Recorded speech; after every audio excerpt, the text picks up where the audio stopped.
And now we continue our Top of the Class series on Need to Know. The series introduces you to high school students in our community, not only working hard in the classroom, but also trying to make our community and our world a better place.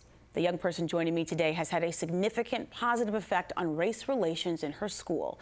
That's the criteria for students recognized for the Princeton Prize in Race Relations.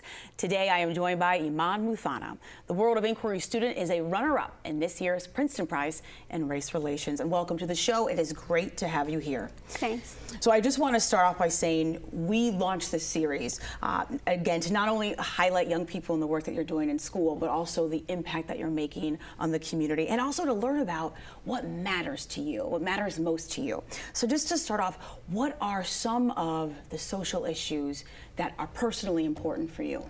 Well, basically, all social issues matter to me, but specifically, I am leaning more toward the freedom of religion as well as women's rights. Both incredibly important, but go ahead, sorry to interrupt.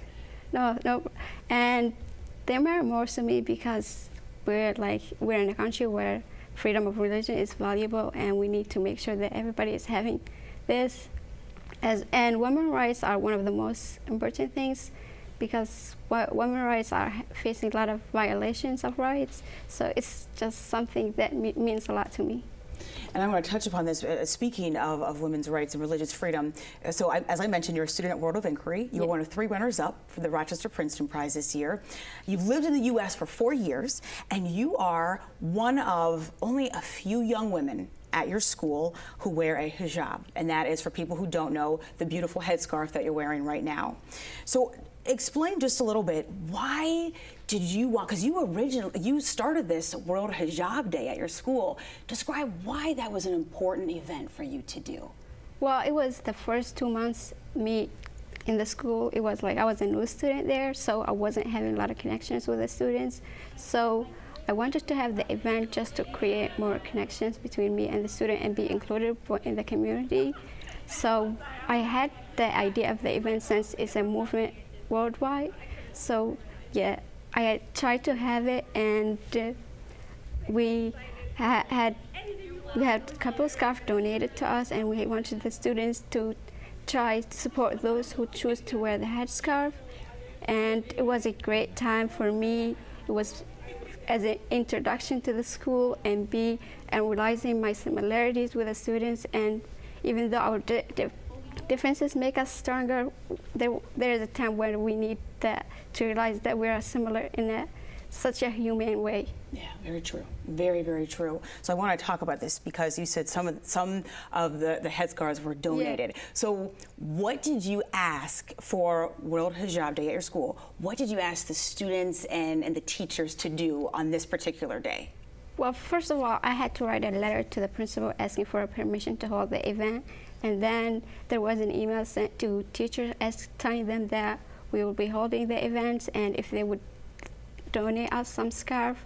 And also the parent-teacher crew donated us some money in which we bought the carnation for the boys to participate as well. So the students were just asked if they would like to wear a carnation for the boys and a headscarf for the girls to support these Muslim girls. And after they wear them, they just ask some questions, and it was just one of the nicest time in the school for me, because I can feel that we're really comfortable asking us and learning about each other.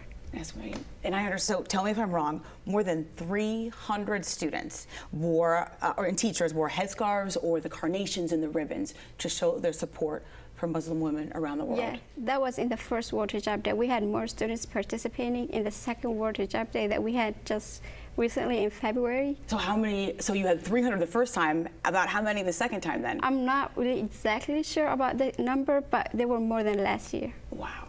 Yeah. Wow.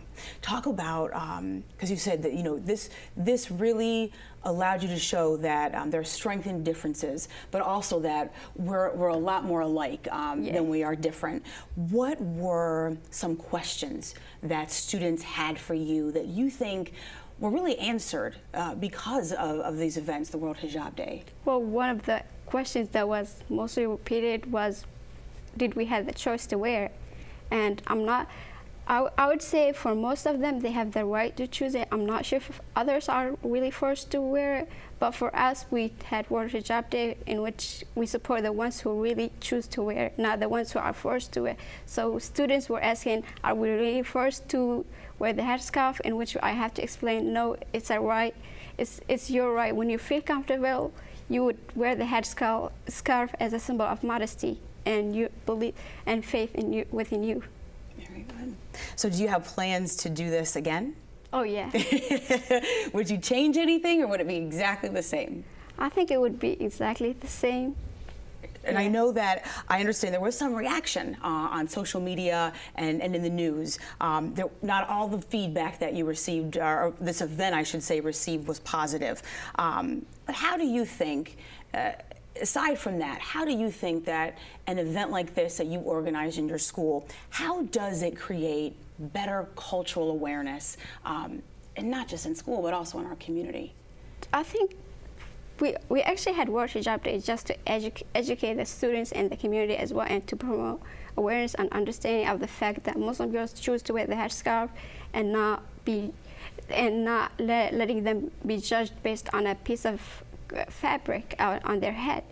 So yeah, was one of the most important things that our school had done to promote understanding. We also had participated in a lot of other events that try to engage students to learn about all the different diverse backgrounds that many students in our school came from. So it's part of educating and letting others to understand that there's something that we're not all the same, and there's something within us that makes us unique, and we need to learn this about each other. I also understand that you participated, you were a representative from your school in the recent countywide Summit on Race for high school students. So again, just another way to really share that message of cultural understanding and tolerance. How would you, if there's a piece of advice that you would give to someone your age, another high school student who might watch this, how would you say to them or encourage them to better get involved in something like this, like what you're doing? Just to know their surroundings, just to know that there's a lot of people who are different and not the same as who we are. We need to ask others who they are before we start judging them based on what the media or other stereotypes are being spread about who they should be. All right, well, we are out of time, but a special thank you to our guest for the Top of the Class series, Eman Muthana. No doubt you will hear her name again and again in our community. Thank you for your work, and thank you for all that you're doing around racial tolerance and understanding.